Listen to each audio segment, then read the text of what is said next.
Y voy a dedicar este bloque, no estoy seguro si no lo he hecho ya en otra oportunidad, pero llevo como 2 años haciendo este programa, así que puede ser, dedicado a una época que tiene varios nombres: en francés, Le Siècle des Lumières, en inglés, The Age of Enlightenment, o The Age of Reason, y nosotros en castellano le llamamos la Ilustración. Se refieren más o menos a un periodo prácticamente gran parte del siglo XVIII, cuando un sistema de ideas nuevas o viejas, pero en todo caso distintas al sistema ideológico imperante hasta ese momento en Europa, empieza a hacerse hegemónico, al menos, por supuesto, en las secciones más educadas de la población.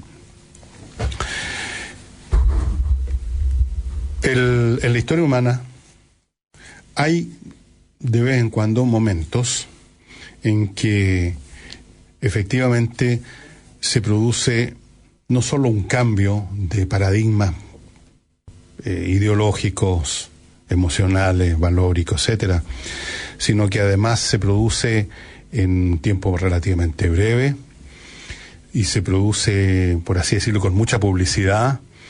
Y además de todo esto, es un cambio que genera la sensación en quienes lo participan de dicho cambio, o que son espectadores, de que es un cambio para mejor, que se está pasando a una etapa superior en el desarrollo de la historia humana en su conjunto.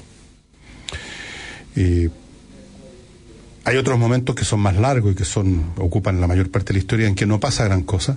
Obviamente que siempre hay algunos cambios, transformaciones que se van acumulando poco a poco de forma invisible, pero que no cambian la trama básica de un periodo histórico. Hasta que se produce esta irrupción de un modo distinto de ver el mundo, y con ese modo distinto de ver el mundo cambian lentamente o rápidamente los sistemas institucionales, la forma como la gente se relaciona en términos de poder político, el arte y un montón de cosas. Por ejemplo, en la antigüedad clásica, el gran cambio que produjo mucho la sensación también de que se estaba produciendo un avance fue el crecimiento e institucionalización de la cristiandad. Hasta ese entonces, el mundo de la antigüedad greco-romana era un mundo pagano, un mundo donde coexistían un montón de dioses. La gente incluso podía adorar varios dioses. No era muy diferente a lo que había sido la relación con los poderes superiores de los hombres de la época de las cavernas, o sea, una multiplicidad de dioses especializados, ¿no? Un dios del mar, un dios de los el jefe de los dioses, Zeus, esto en el Olimpo griego, después divinidades que venían de otras partes del mundo y que se iban integrando a estos cultos. En el mundo romano hubo varios dioses que venían de Oriente, que se hicieron populares. Mitra, por ejemplo, que viene de Persia. Rescataron dioses de Egipto. Se inventaron dioses o divinidades por razones políticas en el caso del imperio Ptolomeo, o sea, este reino greco, más bien dicho macedónico, que se instauró en Grecia, en Egipto, una dinastía que duró hasta que la destruyó Roma, duró más o menos 300 años. Y se fabricaron dioses porque también había un grado bastante importante, especialmente en los gobernantes de cinismo. Los dioses, en la adoración a tales o cuales dioses en vez de a otros, tenía un efecto político, generaba una buena onda con las masas a las cuales se estaba ordeñando. Se generaban sincretismo, o sea, se mezclaba un dios con otro para inventar una nueva divinidad, los hacían casarse entre sí, en fin. Ese era el mundo pagano en el cual llega, crece, se desarrolla y se convierte en hegemónico y triunfante el cristianismo, que es una entidad completamente distinta a eso, que instaura valores completamente distintos. Y para los que participaban de ese proceso, en los distintos y pequeños momentos en que cada uno le toca vivir, ¿no? En un proceso que duró mucho más tiempo, la sensación debe haber sido de que se estaba saliendo de la oscuridad del paganismo, de los ídolos, a una cosa superior. En el siglo XVIII hay una misma sensación de que, por eso que se le llamó el siglo de las luces, se asumía de que el mundo había vivido, el mundo de ellos, el mundo de Europa, por supuesto, había vivido en la oscuridad, bajo la férula de la cristiandad, de las supersticiones, de las monarquías absolutas, y que venía la luz de la razón, a mostrar cómo era realmente el mundo. Esto, por supuesto, tiene predecesores en el llamado siglo de la genialidad, el siglo del genio, que es el siglo XVII, el siglo de Newton, el siglo de un montón de pensadores importantes. Hay dos que quiero rescatar que son muy importantes para como raíces del pensamiento del iluminismo. Ya vamos a hablar de los pensadores propios del iluminismo, pero antes de él hay dos grandes pensadores que fueron muy importantes como raíces, como semillas para generar este árbol con tantas ramas y frutos que fue el iluminismo. Y esos dos pensadores son Isaac Newton y John Locke.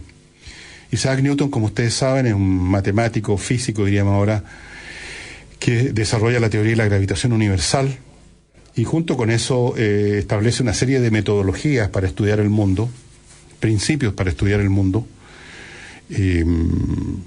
que posteriormente se diría en el siglo de las luces, esos mismos principios para estudiar el mundo físico son válidos para estudiar el mundo social, para estudiar el mundo humano, y que hay que aplicar las mismas tecnologías, la misma metodología científica basada en la observación, en buscar las hipótesis, etcétera. Fue muy importante Newton, porque tenía, por supuesto, el aval de toda su ciencia específica, ciencia físico-matemática, y que le avalaba todo lo demás que él estaba planteando. Así que fue sumamente importante Isaac Newton. Se decía, las ciencias sociales también pueden tener su Isaac Newton, que deje de lado toda la confusión, la vaguedad con que se examina ahora la manera como es la sociedad. Hay que examinarla como un objeto científico. Y el otro pensador importante fue John Locke, otro pensador del siglo XVII, que establece que no existen ideas que vengan, por así decirlo, de la naturaleza humana, que vengan desde el principio, lo que dice el hombre nace como una tabula rasa, como un pizarrón, y es la educación, la experiencia especialmente. La experiencia es la base, decía él, del pensamiento de todo. La experiencia es la que nos hace pensar, la que nos hace descubrir cómo son las cosas. No hay ideas a priori que vengan así de otro mundo, y por lo tanto eso fue también muy importante, esa mirada de Locke.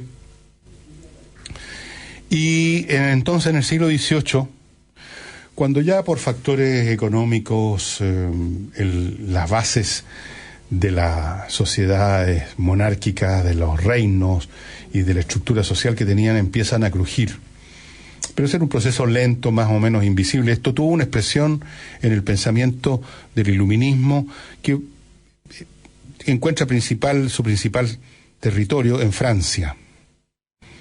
El iluminismo plantea una serie de cosas como valores que deben ser respetados y que deben ser la base de la convivencia humana. La libertad, cosa que ya estaba, por lo tanto, entraba en contradicción con la idea misma de monarquía absoluta. El progreso, la tolerancia, cosa que entraba en contradicción absoluta con la Iglesia Católica. La fraternidad, la idea de un gobierno constitucional, entraba, por supuesto, también en contradicción con la idea de la monarquía absoluta. La tolerancia religiosa entra en contradicción con el predominio de la Iglesia Católica. Y en Francia se marcaron en forma muy especial, porque aparecen una serie de pensadores, ahora diríamos, ni siquiera pensadores, diríamos comunicadores más bien, que tomando ideas de Locke, de Newton y otras propias, van desarrollando en distintos campos este pensamiento. En general, los historiadores franceses dicen que este periodo del siglo de la luz empieza más o menos en el año en que muere Luis XIV, ¿no? Que es como el año en que muere Luis XIV es 1715.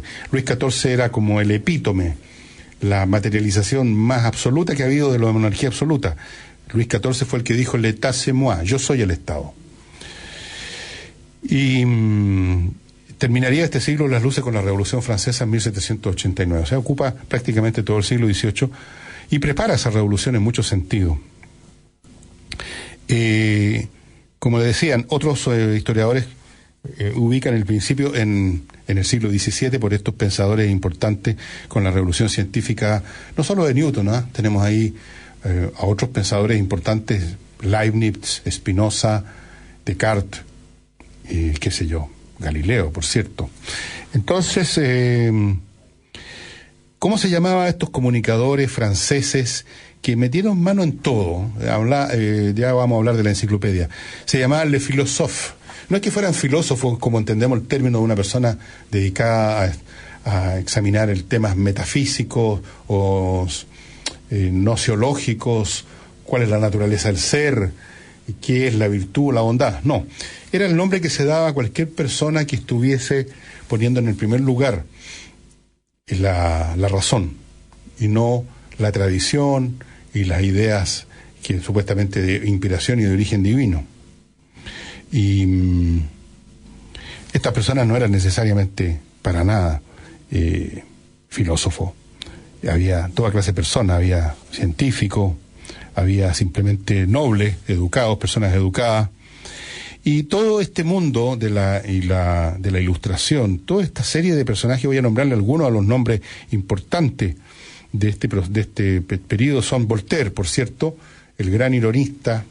Escribió de todo. Voltaire escribió una historia de Francia, escribió novela, escribió ensayo, escribió de todo. Eran hombres polímatas, como se decía, o sea, hombres que escribían de todo. Tenemos a Diderot, tenemos a Rousseau, Adam Smith, el inventor, podríamos decir, de la economía científica, y qué sé yo, David Hume, un filósofo propiamente tal, inglés. Podríamos agregar a Cesare Beccaria, un italiano que fue el primer pensador europeo que examina el tema del crimen y castigo en forma más o menos científica. O sea, qué castigo, cómo debe ser el castigo de los delincuentes. En un mundo donde, recordemos, un mundo donde la pena de muerte se daba prácticamente por cualquier cosa, donde se torturaba en público, y había era una brutalidad como se ejercía la justicia. Estas personas entonces escribieron de muchas cosas, y gran parte de estos distintos pensamientos y facetas de esta época se expresan en un monumento del siglo de las luces, que es la enciclopedia. La enciclopedia es una serie de volúmenes, como toda enciclopedia, que se empiezan a publicar más o menos en 1750 y tanto, y volumen tras volumen llegan, son 35 volúmenes. Empezó a publicarse en 1751, no me equivocaba, y termina, el último volumen se publica en 1772. La enciclopedia tuvo muchos problemas, por momentos se prohibía, por momentos se hacía la vista gorda, por momentos sacaron ediciones editadas, o sea, en que los editores, funcionaba de manera bastante distinta el mundo editorial en esa época. El editor, para evitarse problemas con la ley, con el rey, con quien fuera, sacaba de la enciclopedia los artículos más polémicos. Es una obra fundamental. Estaba en todas las librerías de la gente linda de esa época, la gente educada. También Voltaire, que yo lo tengo, este libro es bastante entretenido, sacó un diccionario filosófico, donde también de la A a la Z va poniendo distintos términos, los va analizando, examinando. Quizás me inspiré en eso cuando me diccionario del discurso políticamente correcto, ahora que lo pienso. Rousseau fue muy importante también, con una serie de libros como Emilio, donde tenía una teoría de la educación, en su discurso sobre la desigualdad. Decía una frase clásica de Rousseau, decía: los hombres nacen libres y terminan encadenados en todas partes. El contrato social. Otra obra importantísima fue La riqueza de las naciones, de Adam Smith. Montesquieu, otro personaje importante, El espíritu de las leyes. Ahí está el principio de los poderes autónomos del Estado, ¿no? La ley, el Estado y la legislatura como poderes independientes, autónomos, para que no haya una tiranía. La enciclopedia fue, como les digo, el monumento, una de las cosas más importantes que se publicaron en ese periodo, donde estaban concentradas como enciclopedia, que era el pensamiento del siglo, de estos filósofos, de estos comunicadores, de estos personajes, en la más amplia variedad de puntos. No crean ustedes que era una enciclopedia puramente ideológica. Era una enciclopedia, por lo tanto habían artículos puramente técnicos, por ejemplo. Era una época que se estaba empezando a desarrollar lo que podríamos llamar el maquinismo, la utilización de máquinas para la producción, por ejemplo, en el campo textil, en la metalurgia. Habían artículos, como en cualquier enciclopedia, de técnicas con grabados y con todo. Yo no sé si en este momento se puede, por supuesto hay ediciones que se conservan de ese periodo, si se ha publicado de nuevo alguna vez, como alguna vez se ha hecho con la enciclopedia británica, la enciclopedia, no tengo la menor idea, supongo que sí. Pero ustedes pueden ver detalles y curiosas imágenes de esa enciclopedia en YouTube o en Google. La institución donde estas ideas circulaban, porque las ideas tienen que circular para ser efectivas, son los salones literarios. Los salones literarios fue una institución muy francesa del siglo XVIII y consistían en lo siguiente. Normalmente una persona de las más altas capas de la sociedad, podía ser una señora noble o una burguesa, digamos, muy rica, abría su casa ciertos días en la semana para recibir a un grupo de personas que ella había invitado y que eran parte de las más distintas avenidas de la vida, pero que habían sido escogidas por alguna cualidad real o sospechada por la huésped para reunirse a conversar. Estos salones literarios no eran meramente como las peñas literarias de ahora, donde se juntan un montón de poetas a intercambiar adulaciones mutuas y después pelambre cuando se va el otro y a leer una mala poesía y hablar de literatura. No, esto se llamaban salones literarios, pero se hablaba de todo, se hablaba de política, filosofía, de ciencia, y la persona, la huésped, que era una señora siempre, y habían varios salones que en cierto sentido competían unos con otros a ver quién tenía la gente más interesante. Eran democráticos en el sentido de que en ese salón se podían encontrar personas de las más distintas posiciones con solo un rasgo en común, que tuvieran algún talento. Habían burgueses de provincia que habían llegado a tratar de buscar fortuna en la ciudad, en París, pues esto funcionaba básicamente en París. Habían nobles bien educados que iban quizás más de oyentes que de otra cosa. Por supuesto, todas estas figuras que mencioné como autores los nombres principales participaban, pero créame que eran muchos más.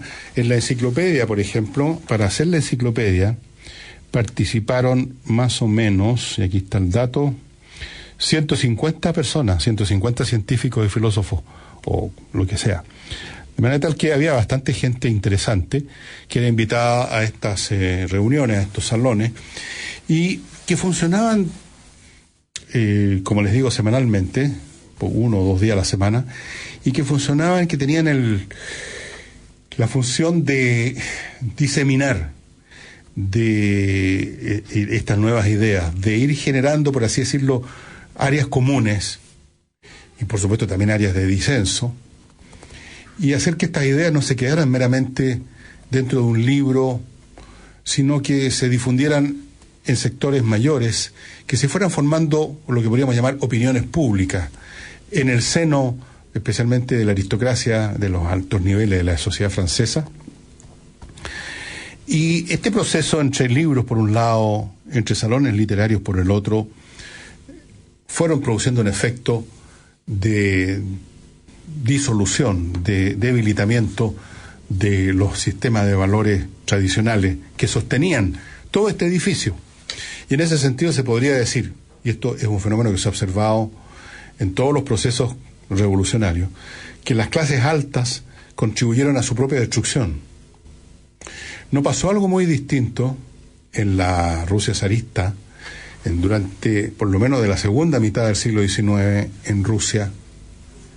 El pensamiento reformador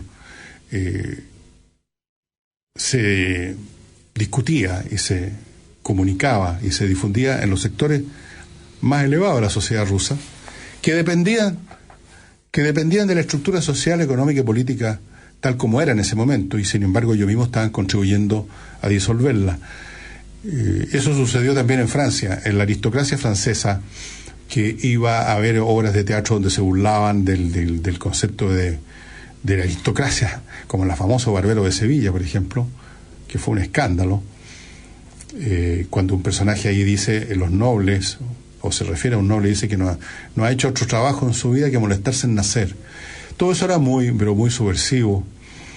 Y estos salones literarios, estos libros que de repente se prohibían y eran comprados en ediciones que entraban de contrabando en Francia y en el resto de Europa,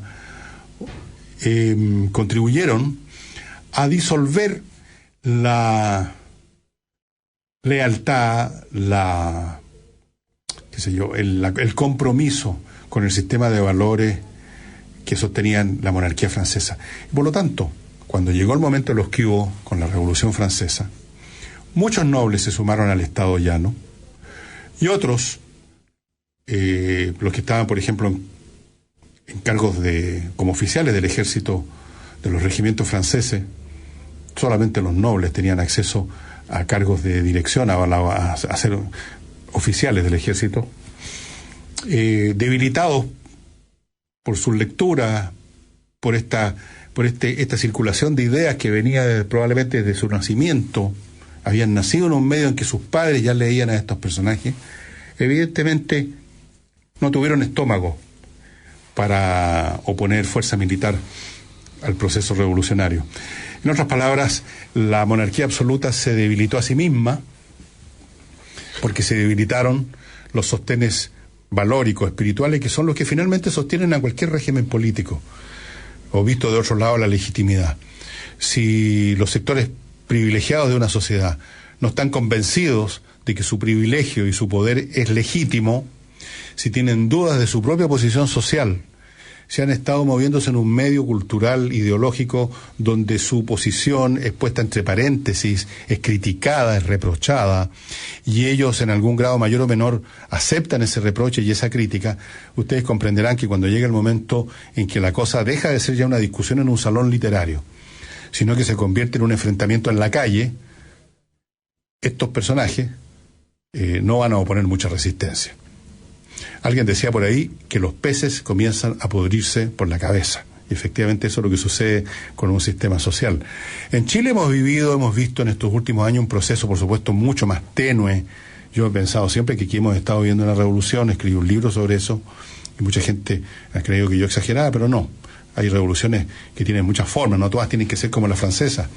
Y un factor fundamental en este proceso ha sido, que ustedes lo pueden observar mirando a su alrededor, leyendo la prensa, es que los valores tradicionales se han debilitado enormemente. El debilitamiento de la Iglesia Católica en Chile, no solo por los fenómenos de pedofilia y otras cosas, los valores básicos que siempre sostenía la clase alta chilena, la derecha chilena, en forma absolutamente como un bloque homogéneo, valores relativos al matrimonio, a la sexualidad y a un montón de cosas. Todo eso se han debilitado enormemente. Ustedes lo ven como en la propia derecha, que supuestamente es un bloque macizo, reaccionario y conservador, hay un montón de facciones y grupos que tienen incluso algunas expresiones políticas, donde un montón de temas del mundo progresista, que sería como el equivalente rasca, digámoslo así, de lo que era el iluminismo en Francia, han aceptado un montón de puntos.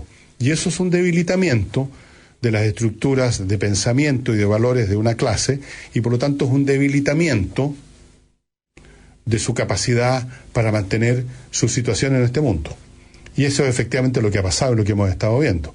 No por nada tenemos el gobierno que tenemos, y probablemente vamos a seguir teniendo este tipo de gobierno. Se debilitó la confianza en sí misma de la élite porque poco a poco fueron aceptando o siendo debilitadas sus posiciones por el discurso políticamente correcto del momento, que es progresista. Así que estos procesos que parecen puramente literarios, verbales, como empezó en Chile exactamente igual. Aquí no tuvimos salones literarios con gente discutiendo alrededor de una mesa muy finamente, con mucha elegancia, como se hacían estos salones, con mucho estilo.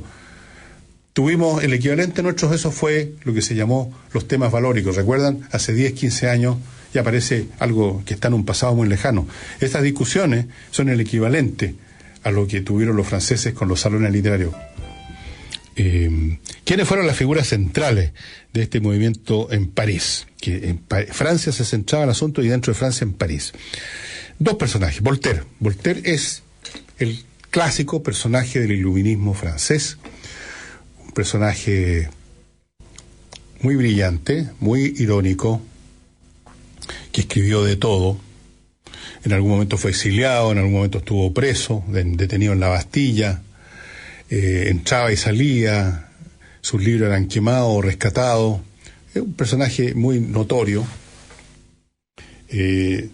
Algunas de sus obras todavía son legibles, como este diccionario filosófico.